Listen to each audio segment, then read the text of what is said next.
All right, episode 186. Look, hindsight's 2020, so if you could go back in time and start your business over, what would you change about it? So we're going to go over some game-changing business tips. We're going to get started right now. Right now.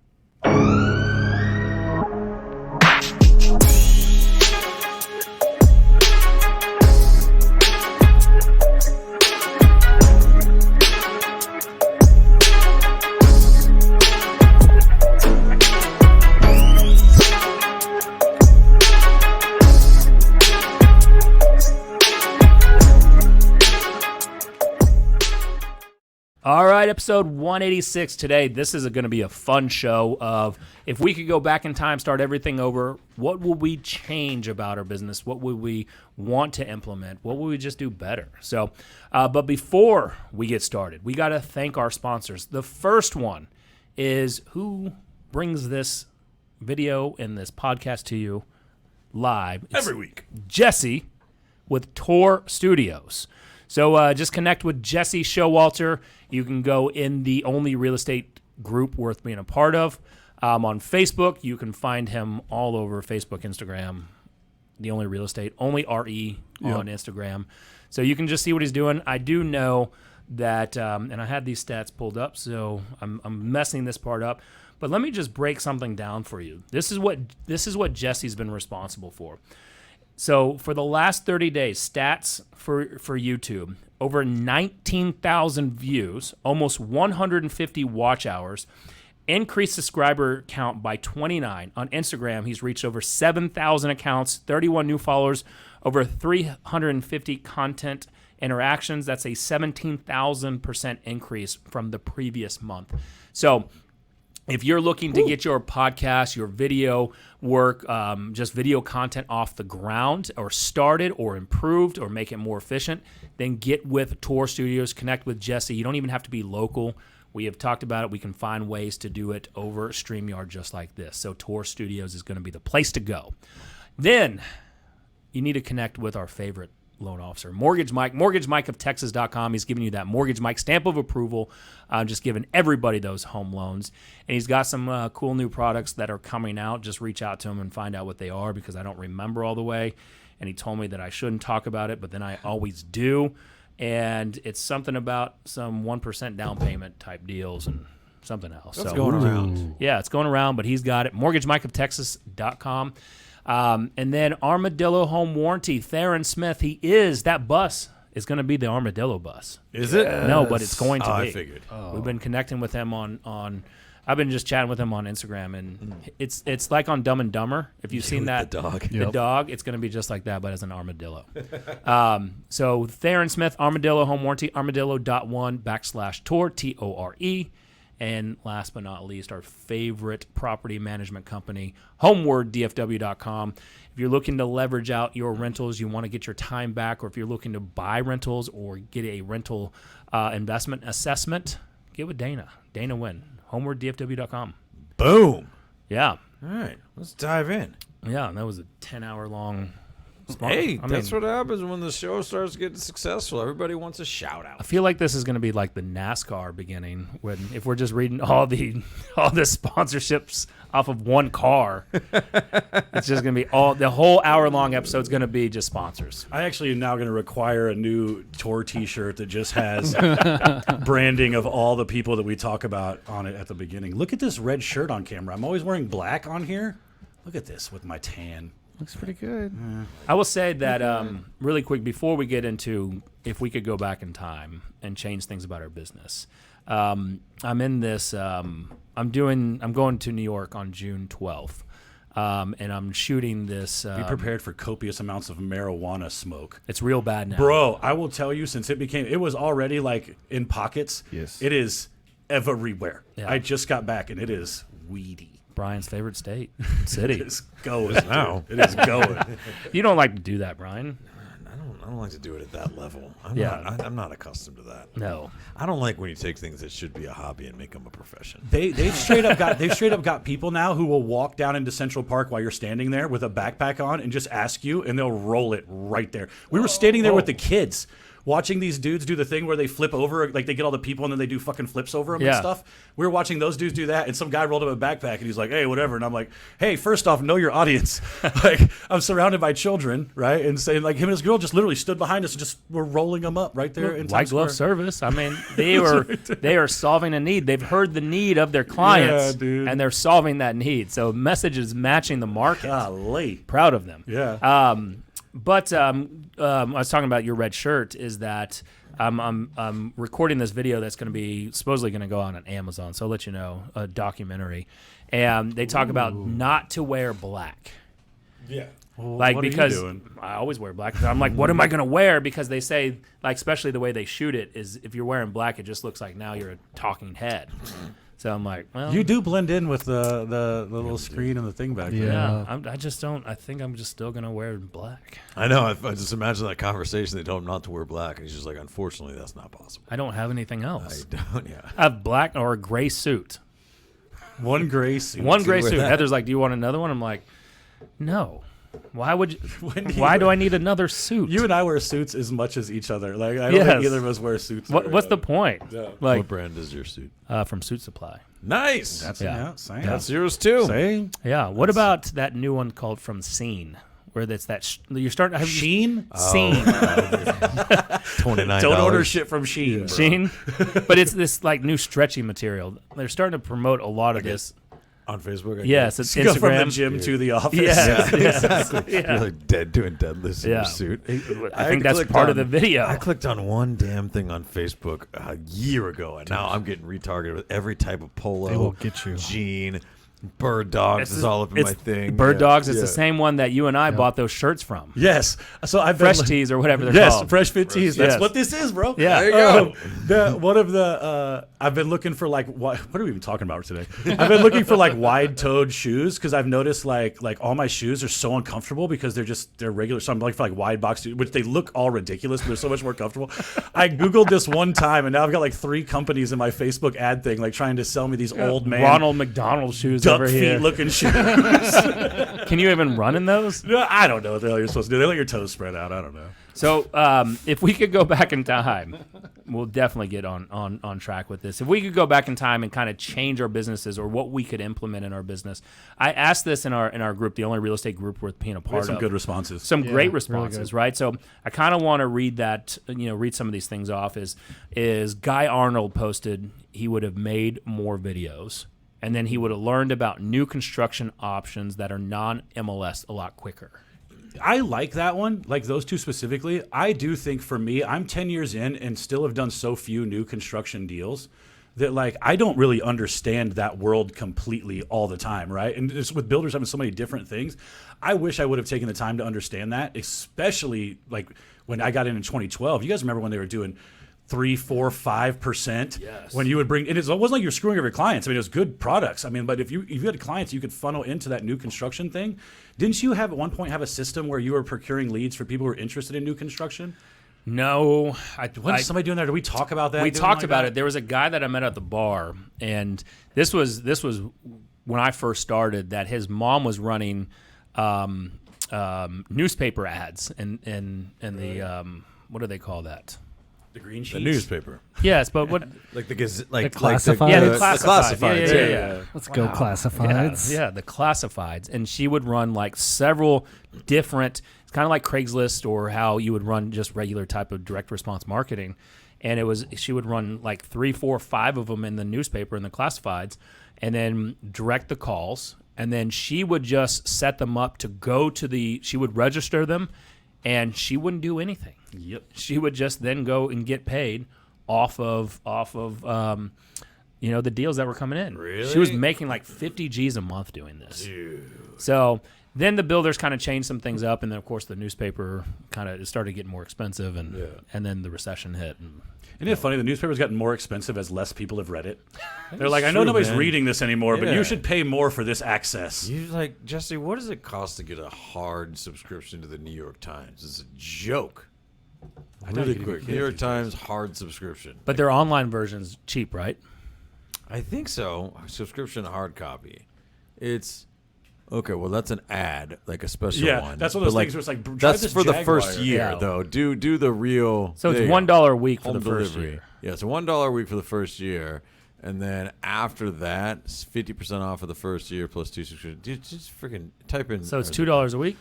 So $100. It's fucking $100 a year for a joke of a newspaper. Like, I'm sorry, your stuff's just not worth. Okay, Oh, there no. it is. $10 a week. Yeah.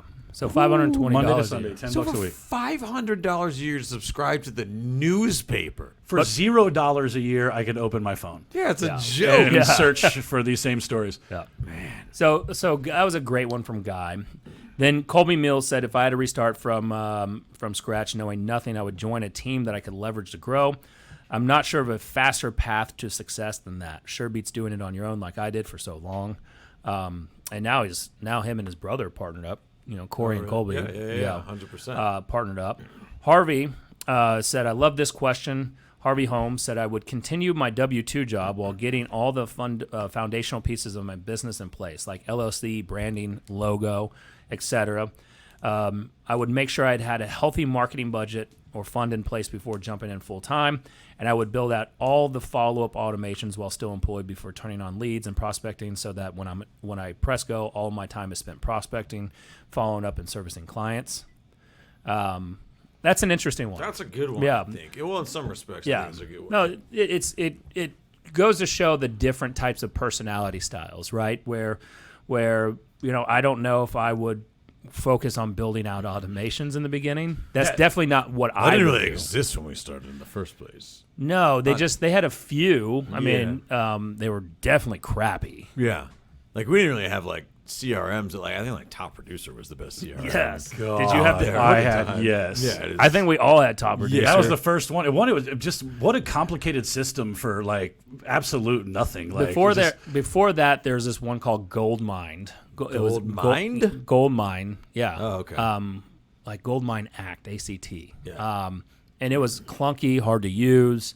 And then Top Producer was fairly easy. Yeah. And then what moved in, there was one that Seychelles Van Pool, her family had some like Red something or something like that. I think I know it. And that was a pretty good start of a evolving CRM that took Top Producer and made it better. Yeah. If anything, though, the thing that like I loved about that, because I read through all those messages and like being able to evaluate this recently for myself, like one of the things that like for me, looking at that, dude, I would have simplified a lot of the stuff I did. A lot of that shit sounds more complicated. Like I tried figuring out all this stuff. Like, Canva didn't exist, but I was so worried about my marketing and my brand and all this bullshit. I would have just had more conversations with, like, that is the biggest mistake for me in my real estate career is I spent so much time worrying about automations and worried about branding and I need to get my own website and was listening to like this narrative of whatever.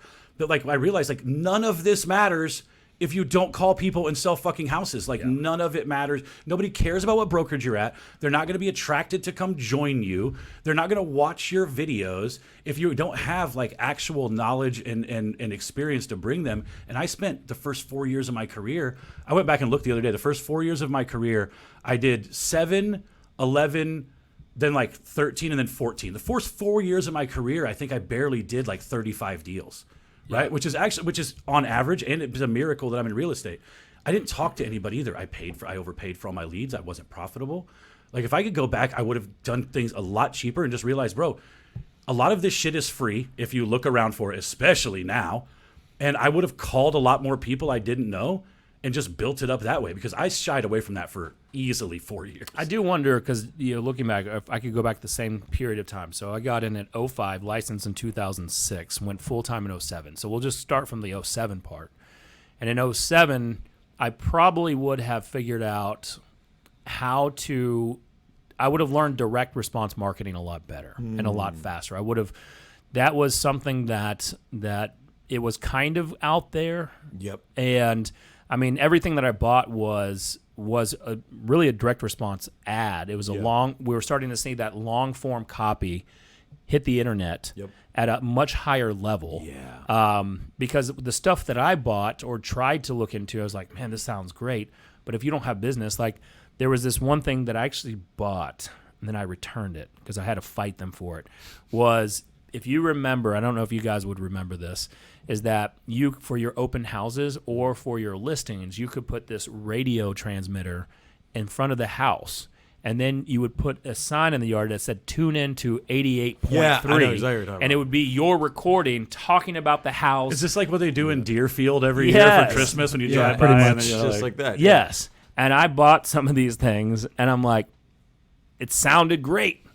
But if you don't have any listings, Then It's not it put it in doesn't front of- matter. Yeah. You could just put it in random neighborhoods and just put signs out. Right? Wouldn't that be a cool farming thing? It could have. Right? Yeah. I would use it for that. Then It'd there almost were- be like the QR codes are like at the zoo when you're just walking by the animal enclosure and it's Yes. like, this is a lion. Maybe right? that's what we should You just go do. put it neighbor, like, welcome to Stonebridge Ranch.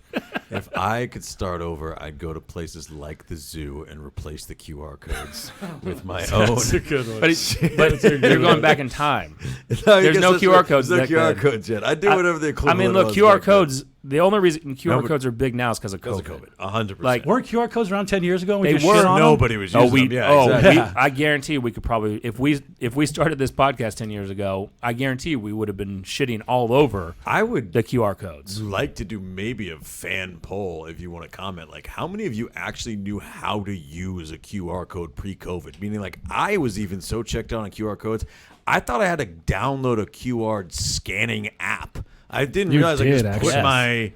my phone. There was a over time it. where you did have Time to where do you just that, have to right? do that. You did I have still to. thought you had to do that. I didn't know your phone would just recognize it anymore. Yeah. I was like trying to download scanning apps to scan menus when the pandemic first We can thank started. restaurants for QR codes. They were the first ones on that Yeah. shit. Yeah.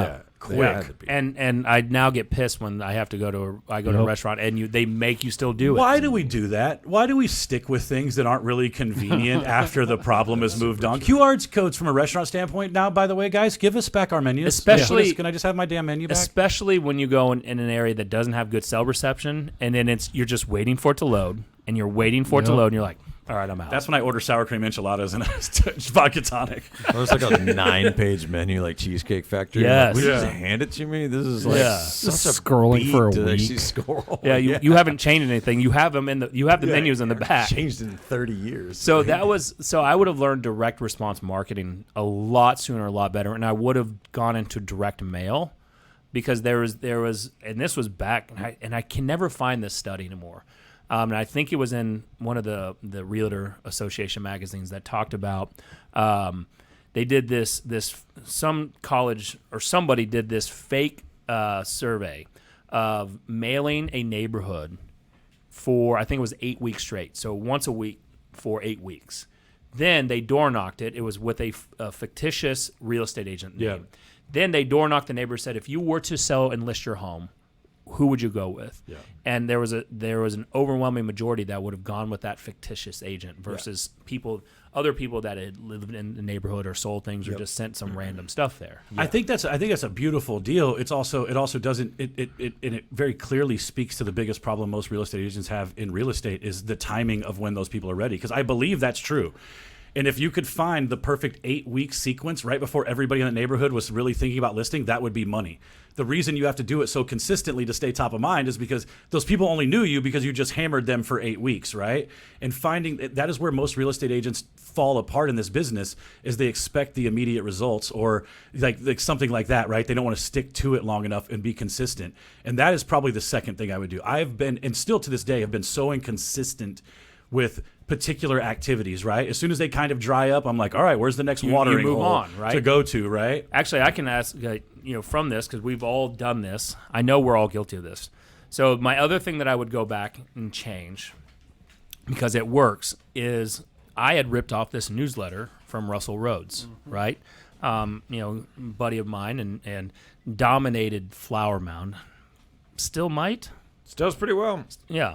So he had this newsletter, and he allowed it he rip off and duplicate. I started hitting neighborhoods, and I in a less than a year's time, I quickly in certain of those communities became the number one listing agent or number two in that neighborhood, and then I started adding more direct mail to it as well as these postcards, and we were getting 5, 6, 7 times return on our money, and then all of a sudden it started to drop. Right, because we tracked it.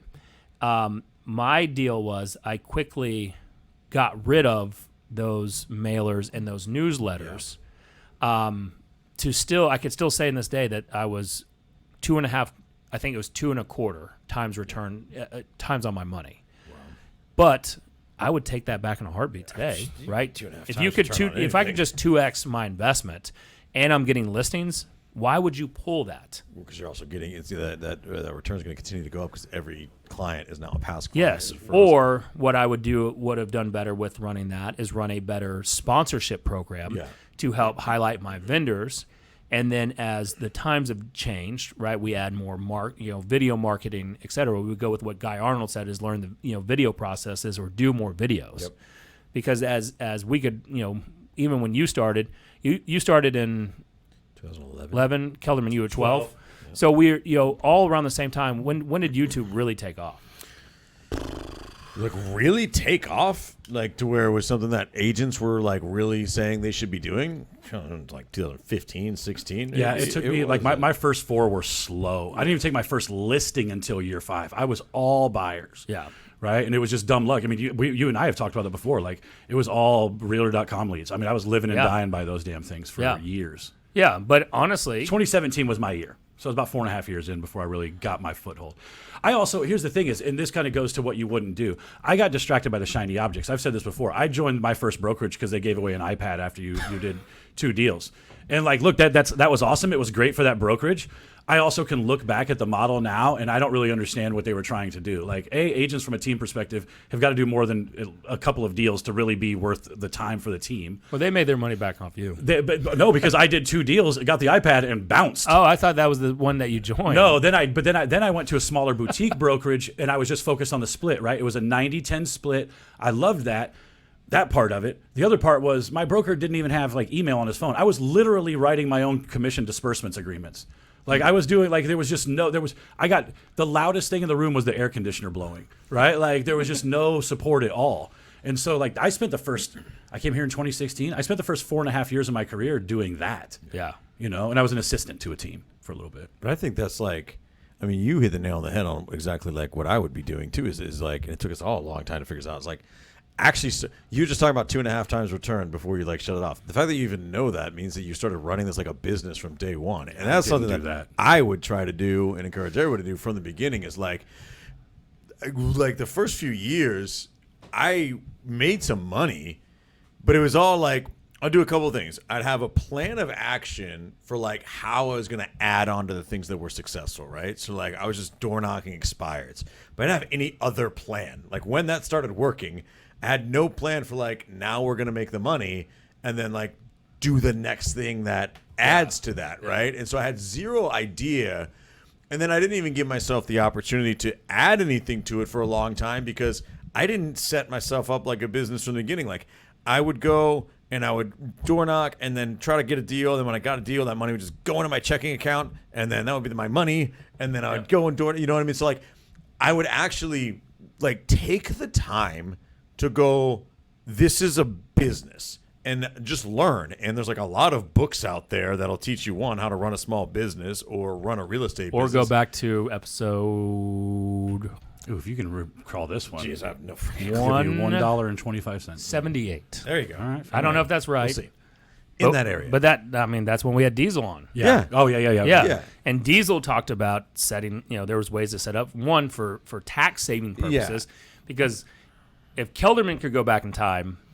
Oh, boy, I would have paid my taxes. That's the the first thing I would have done. That's the first thing I would have done. that's what you shared on that episode. I did. Like, yeah. And because my first experience, you guys talking about P&Ls, my first experience with a P&L was 2016 when I decided to stop paying for Realtor.com leads. The only reason I really even became aware of the fact that I needed to stop paying for them was because I was spending $1,500 a month in September of 2016, and I got 15 leads.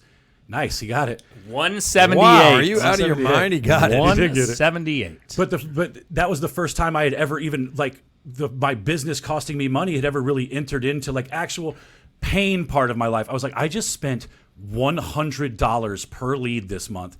That's unsustainable. I have to get rid of this.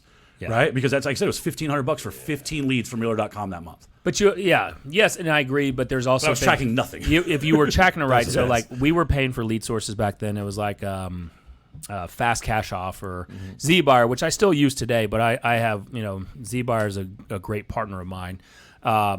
And for Tiger leads back Fast Home Offer is what it's called. Fast Home Offer.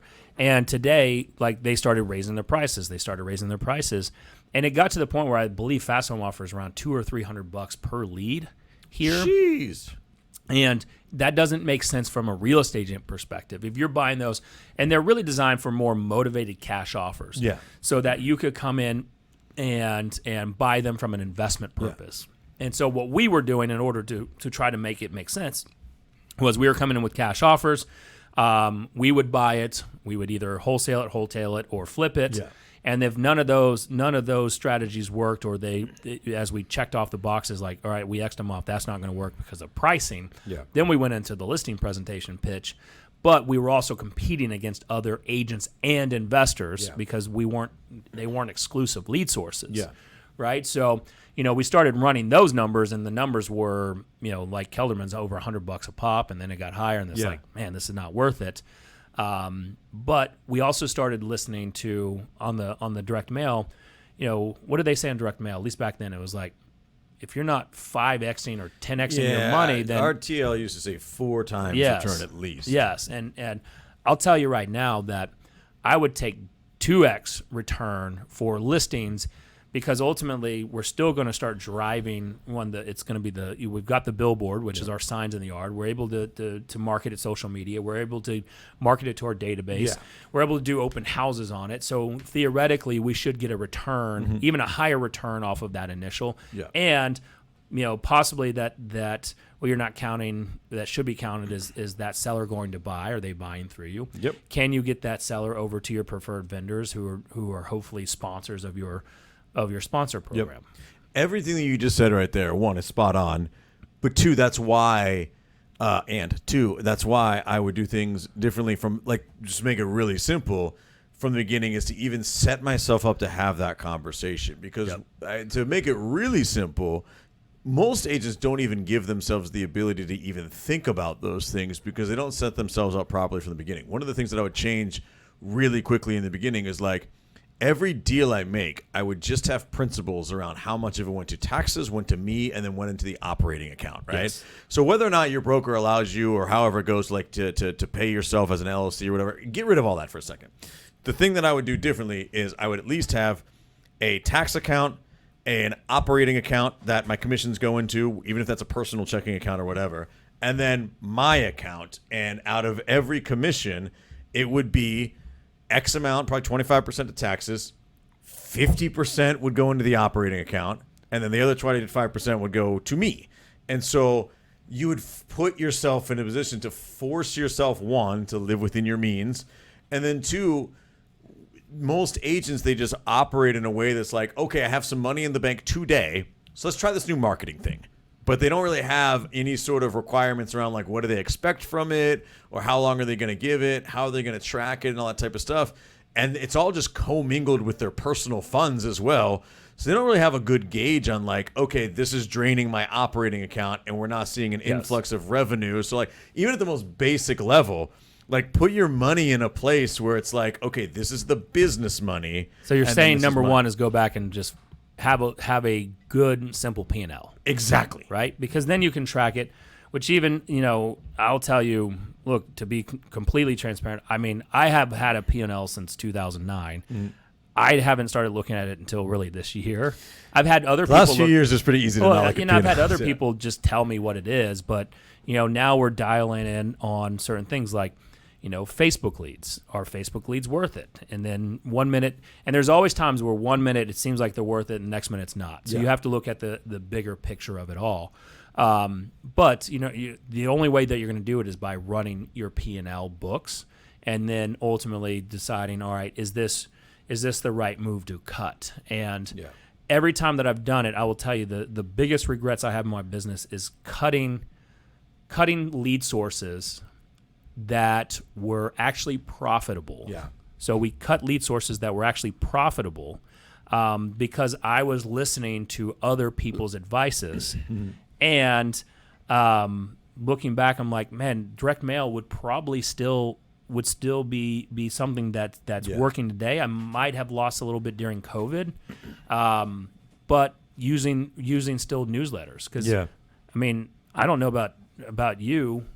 I don't see any newsletters in any of my mailboxes. It's cyclical. People stop doing it, and then that becomes an opportunity again, right?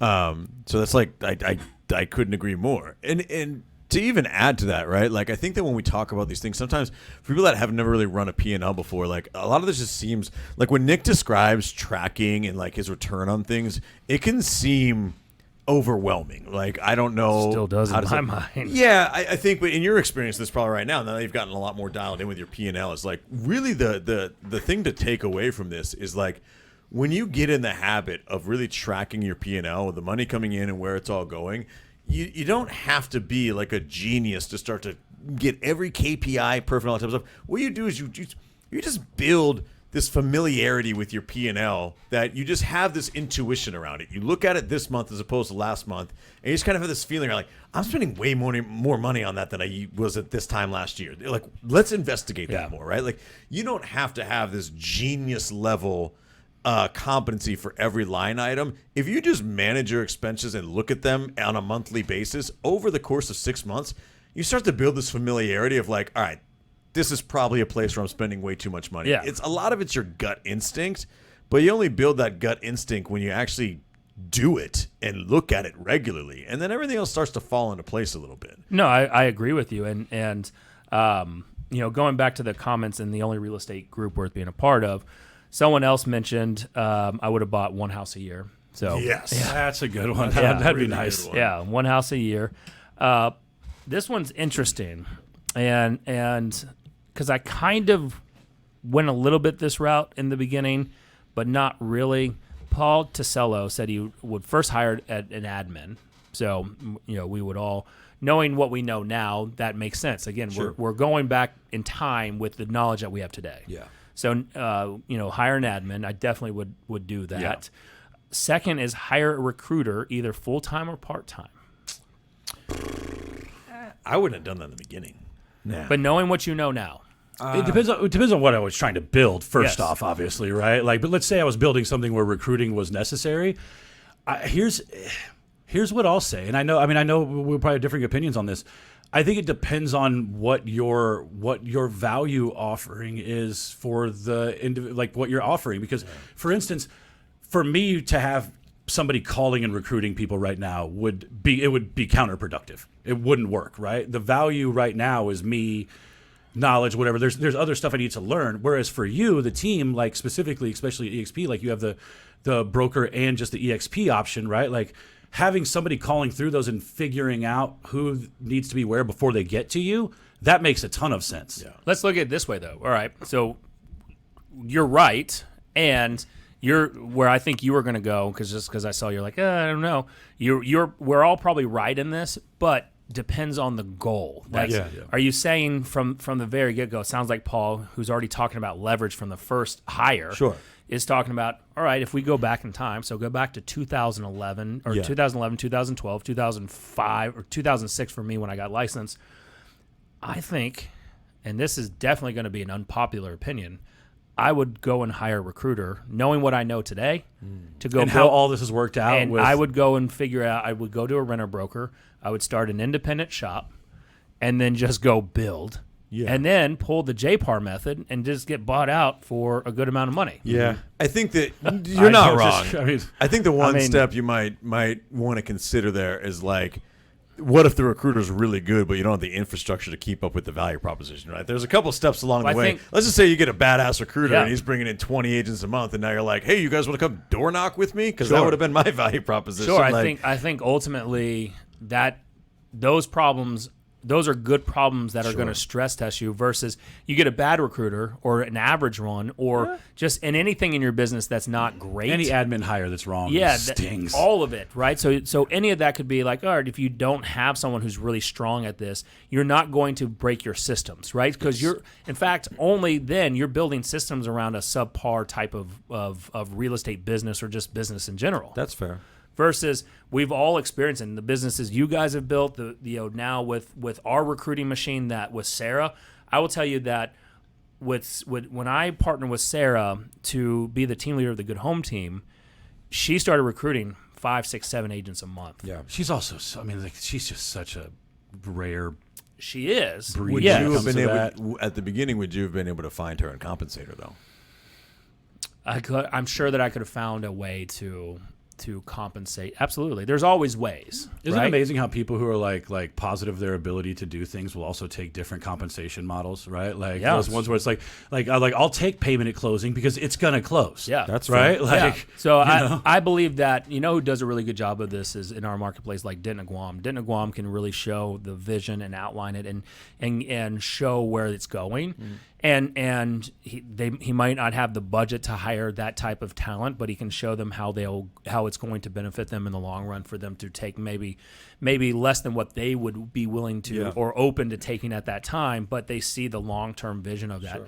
That's, I think, where knowing what I know today, going back in time, you've got to really build out your vision so that you can then go and as you're talking to clients or you're talking to agents or whatever that goal is that you have, to show them, why would anybody want to join you? Yeah.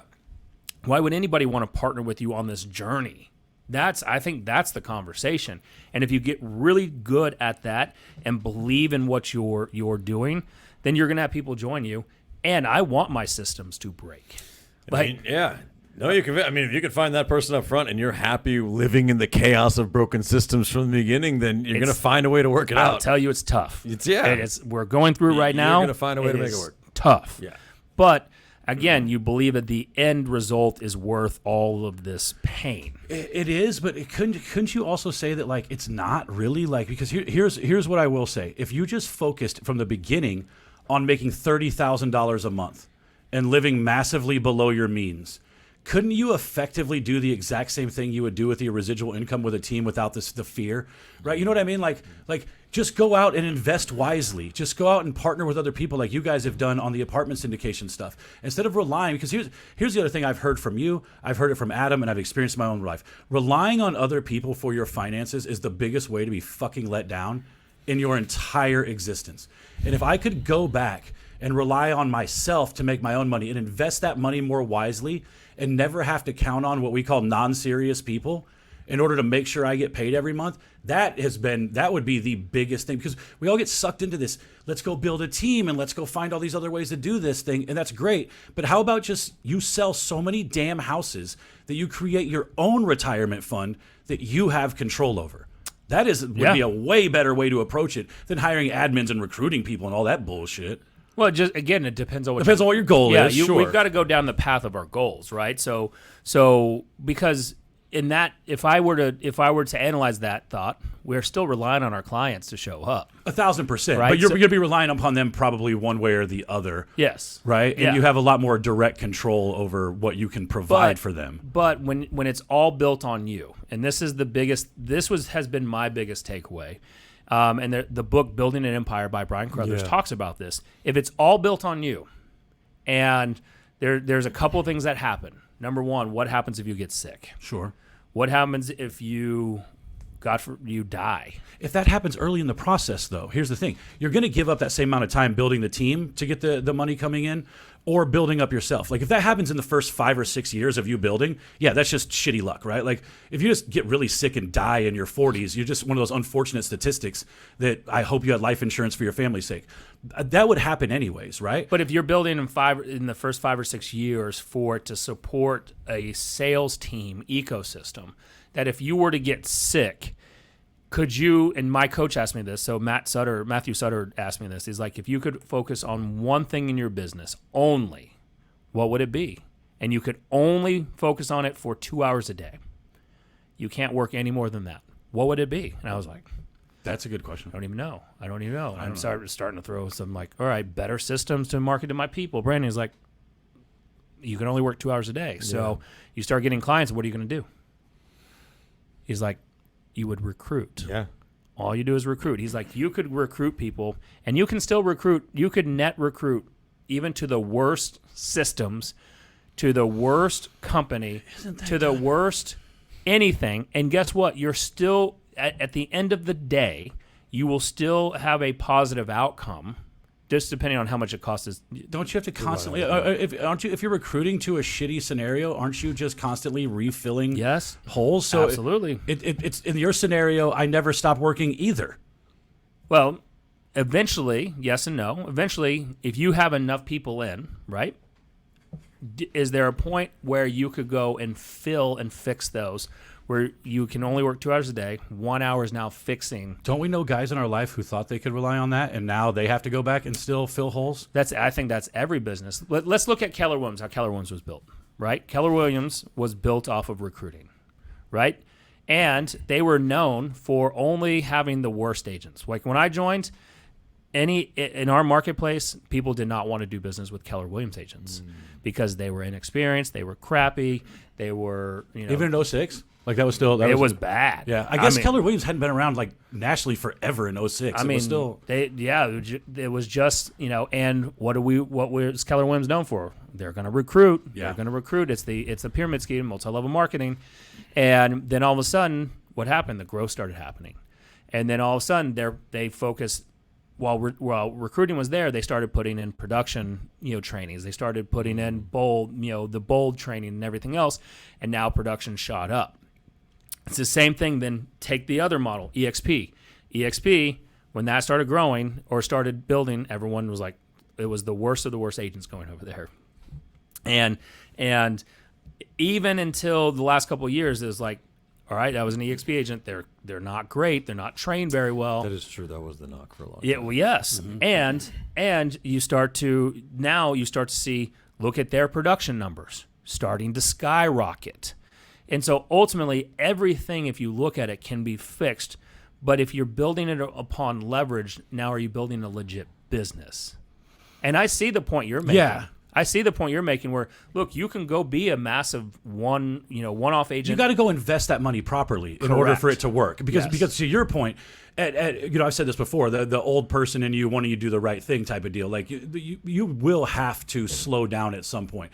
You will be that old guy who as many people don't want to work with as they used to because you don't seem as like excited and energetic as you used to be, right? Like that will happen. But if you take that 10, 15, 20 years of grind that you get in your real earning years and you move that money forward, you should still be able to rely on yourself the same way you would as the good home team or any other money you have coming in. Yeah. So, I mean, I go back and look at it from, there's a lot of ways that we could skin this cat and what would be the best method? Only you can decide that, right? So I think what you're saying is the best thing you would do is have a plan. There you go. We get in this business without a plan in the show, Jesse. At all. He nailed it. Well, no, it's all we're really talking about and even debating is like have a vision for your business, whatever that is. And I think so much of us, we stumble around blindly for the first few years before we develop any sort of vision at all. And I think that maybe really putting a lot of time and energy up front into understanding what it is that we're trying to build would help to cut the learning curve, but also help to, get us there faster in the sense that it puts our focus in the right place from day one. Yeah. Here's another one. We got to do better in our Facebook group. Yes. Because don't you remember how if we can go back in time, we used to do this. We actually used to read the comments in here on the show. So I want to make that our New Year's resolution a little bit 5 months late. Okay, deal. So go to the only real estate group worth being a part of. You're definitely going to start seeing more activity in there anyway. We've started seeing that pick up again. And actually people sharing and talking shop. But Janet Calthorpe said, get organized and then get organized again. Yeah. Talk to your friends who are realtors and ask lots of real world questions and don't jump into buying leads. So I do think there's a business in buying leads. Like if you could go back in time. That's one reason I made it to year 4, honestly. Yeah. If I hadn't bought leads for the first 3 years, I would be here. I don't know what Facebook group it is in or just someone posting on someone else's post, but someone was talking about how they owe a lot of their success to Zillow. They got into Zillow. They bought the $39 Zillow Premier agent package. Yeah. She still has that $39 deal today. Gets a ton of business off of Zillow just from that, right? And so there's some things that we can't knock, even though we want to knock them. They work if you work them. Yeah. Right? But I do like the get organized and then get organized again part is like the fine line there is though like some depending on your personality type, get into like only organization mode and never Never take do action. anything. Yeah. You gotta commit to at least doing something every day to move your business If forward. we were to do this like Back to the Future, right, where he's got that book, is that the first one or the second one? Second. That's the second one where he's got the sports on. Yeah, the third Yeah, one's the the one. The third one's the Western one. It's Yeah. the second one. By the That's way, the have second you one. watched because he the goes Mi- ahead in Yeah, time. they don't actually go to the future in the first one. It's a very strange name for the movie. Have you watched the Michael J. Fox documentary? I saw a post on it. haven't. I heard it was amazing. It's awesome. I haven't Yeah. finished it yet. I keep falling asleep, but it's actually really good. That's What's it on? Huh? What's it on? It's on Apple TV. Okay. So, but like if we could go to the second movie of Back to the Future where he has that sports almanac and wants to start betting, where I think Biff starts to do that, right? yeah, it's Biff, Biff. Yeah.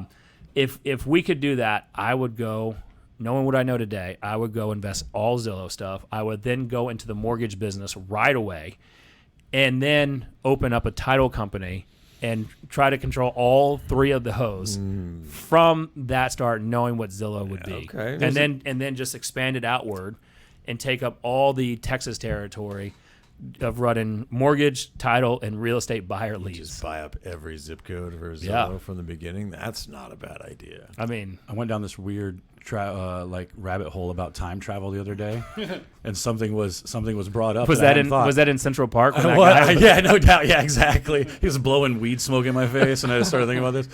And I like somebody proposed something that you actually can only go back in time to where the first time travel machine was invented. So like we don't have to worry. We actually can't go back to other times because you still have to be able to use the time machine to get back and forth, right? So you can only go back to the time when it was invented. So technically you can't even travel back to time until the time machine's invented. Then you can move all over in that time. Yeah. But if you go back in time in a time machine, isn't the time machine with you? I does don't it know. I don't disappear? know. Maybe is it Bill and Ted's phone Wait a booth, second. or is it Wait. or is it Hold like on. Stargate? Like Wait I don't know. I guess. So when the time machine is invented, the first person can only travel back like a minute. They could probably only travel forward Oh, and then back to the start. We can't go forward, right? Yeah, because I don't know. because time's like Well, I guess the time machine means you can go forward or backwards. yeah, I guess. Yeah. Well, technically, you'd always have to do both. Well, Because if you True. go backwards, you gotta go forward. true again. that. So why is it always in the movies no one goes really forward? I think it's too hard to make movies where you're trying to predict what the future looks like. It's easier to go backwards. they just freeze you like in like Judge Dredd, Right. Yeah. right? Or whichever one that one is. Demolition Man. Demolition Man. Demolition I Man with watched Wesley that. Snipes. I kind of watched the that. same I movie. watched that It's the good. other day. Yeah, they just Han Solo your ass and then wake you up when they have a problem. Look, I would love to be frozen. I don't want to. Yeah? I would definitely freeze myself. I want to go to Taco Bell in Demolition Man. Right? I Just think, to have They the seem pill. like they had better tacos there. I think there's something like that is somewhat in existence now. Is there? I don't know where it is, but They're in a there's subway in New something. York. When would you want them to unfreeze you? Oh, see, now you're relying on somebody else. Well, you got to tell actually do somebody their before. job. Yeah, you Well, got to tell first off, somebody before they freeze you. if you're when to freezing yourself thaw you out. now, you're the minute that they feel 99 or 90% confident that they actually can unfreeze you and bring you back. Yeah, I don't. It's, Oh, you okay? Because look, I don't want to be that first person they unfreeze and they're like, oh, Bro, you ever seen Oh, dudes yeah. come out of prison from like 2000 and see an iPhone for the first time? They look like they just saw a fucking dinosaur. There is no way I want to be frozen for centuries and then just turn loose on whatever world is there. I'm also Like, I'm also assuming that I'm out when I'm out. I'm also assuming they can then put a chip in me that they can just Just gets I you can up to speed. I can download it. Right. I'm with him. Everybody I you kinda know's think- dead. Like you wake up, you're just sad. Yeah. Well, they're only dead if they don't freeze themselves. Well, yeah. That's Well, you true. don't. Yeah, that's true. You know. Maybe What you if- spent all your money freezing yourself and you just left everybody else. What if all four of us just made a pact to freeze ourselves? that was going to be the first thing. I'd have to have other people that are committed Yeah. to this Yeah. as well. I'm with him. I do not want to wake up and not know anybody and be a Yeah. full-grown adult. Because imagine that. Because you wouldn't be able to explain to everybody that you're unfrozen. They wouldn't really care. Can you imagine being a full-grown 35-year-old man right now and just not knowing anyone? Where would you go? Brendan What would Fraser you do? experienced this in Encino Man. And You Encino Man don't- and Blast from the Past. you don't want that. Brendan Fraser's been traveling through time his entire movie But in career. Encino Man, he made it pretty well. Yeah, because he had, had a Pauly couple Shore. of dudes. Yeah, obviously. If at any point in your journey you come across Pauly Shore and he befriends you, you're gonna be fine. You're golden. So we need to be frozen with Polly. I guess so. But And yeah. I guess the other point is we would have to figure out how to reverse aging because I'm not dying at 40. Like I don't want to Well, yeah, die right now. that's it, So it's yeah. obviously I'm going to be old. So they need to figure out Actually, don't bring me back right away. Once you've also configured out how to reverse aging, that's when you bring me Then back. bring it back. That's fair. I And feel like don't- if they can do all that, they should be able to figure out how to reverse the aging. you probably have to figure that out first before you even figure out how to bring think people so. back to life, basically. Yeah, I would think so. Right. know. I also, don't put me too far ahead, though. The world is not kind to adults that don't know how Forever to young. navigate it, right? If I am a 35-year-old dude that walks into, let's just say, a gas station and is just so damn confused about everything going on, the world's not going to treat me well. I And don't it's think gonna there will be so- a gas station by then. Whatever it is, you know what I mean? Like, we just know confused adults and how society treats them. And in the movie Forever Young, didn't he age faster? Very quickly. I don't. How does that work? Yeah, I've never seen that one. It's really haven't? good. With Mel Mel Gibson. Gibson? Yeah, I haven't seen That's that. a really good one. Helen Hunt, Mel Gibson. That's a Oh good wait, one. is that the one where they can hear his thoughts? No, that's Phenomenon. No. What women want? What women want? Yeah, that's another Helen Hunt one. And Mel Gibson. Yeah. What if like- they combine like those that movie. movies? He can hear what women wants, but he's aging really fast. So And He but just he's hears also what they want, and he gets annoyed even faster every time he hears them. and he's old school, so he's definitely like super misogynistic. yes. Oh god. Yeah, that would actually be a. That's a fun mashup. I think we should all go in. Tor Studios produces done. this. I love it. That's hysterical. Do we have anything else? Oh my god. Just not Katie, really. just Katie keeping this thing afloat in I the think comment that was section. our hypothetical for the day. I think that's definitely- actually think that was. That was a good one. That was good. I came up with it. I'm taking credit for this one. Yeah. Do it. That wasn't AI produced either. No, none of that was. No. This whole show's organic. The title may have been. The title was. Yeah. But we tweaked it. So. I don't know if that title was the one I picked. This is a you hybrid said- of you 2 and said 4, two- right? Yeah, it was the 2 and 4 hybrid. Okay. It's the 2 and 4 hybrid. All right. Well, you know what's not a hybrid is our sponsors. The only the Tor Studios is not a hybrid. And if you want to increase your video content, you want to actually get seen, you want to get noticed, you want to get heard, you want to get more business. You need to connect with Jesse Showalter here at Tor Studios. He can shoot you from anywhere. He's like a sniper. Right? He can do it from anywhere. So connect with Jesse, Tor Studios. That's the tagline. Do it The from anywhere. snipers of I was going content to say do it creation. from anywhere, but I figured y'all would take that, and Katie's Brandy's listening. going to jump in here. No, And it's way better to call him a sniper Yeah. Yes.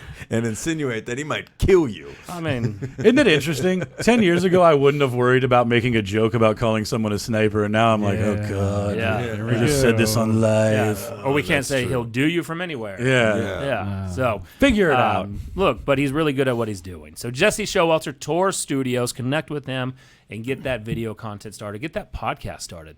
Yeah. And when you do, you want to have on a guest, especially if it's real estate. You want to have on Mortgage Mike. MortgageMikeOfTexas.com. He's giving that Mortgage Mike stamp of approval everywhere, just passing out all the home loans. And rates are all over the place right now. So, but he's got a handle on it. He knows how to fix it. So MortgageMikeOfTexas.com. And then get a home warranty with Theron Smith. He'll drive you around in his bus. Can't wait. Armadillo.1/Tor, TORE. Maybe we do a show from the bus one of these days. Bus tour show. Yes, Theron. Heather already said that I can go. You I think got she said permission? that. I think she said that last show I think she did. because we talked about just getting RVs and going around. That's right. She seemed really on board with Yeah, that. she's like, go, get out. Seriously, go. Yeah, there was no hesitation there, so a little scared. And then if you're buying rental properties, like what did we talk about last week? Like 90% of people do not invest. It's like 7, yeah. Yeah, that don't invest in real estate in a downturn, which actually that's the best time to invest in real estate. So if you're looking to buy rentals, you should buy them right now. Connect with Dana Wynn over at homewarddfw.com. Let her help you buy some rentals. Let her help you manage those rentals and get your time back. So Homeward DFW. And then the only real estate group worth being a part of. Check us out. Leave us a review. Go on Comment. YouTube. You can see like the subscribers are up, the views are up. That's all a Thanks to testament to Jesse's amazing posting. Yeah, Tor Studios. I know. Great Stay with it. Someday, Yep. someday you guys are going to see Jesse. I know. Yeah. But in the I meantime, mentioned that today. He doesn't want a camera on him. No. Nah. He's like the. Maybe we'll do it like on Home Improvement, where you just see the. That's what I said the other day at dinner. that would be perfect. Yeah. Well, until next time. Until then. Next week. Bye. Thanks for watching the show today. Make sure if you're watching this on Facebook, you head over to our group, the only real estate group worth being a part of, so you can watch the extended conversation. If you're watching this on YouTube, make sure to like, subscribe, and hit that notification bell. And if you listen on the Apple Podcast, leave us a review. We'd really like it. So just do it. Do it. Do that over there. Go to this one. Then go to that one. Thanks.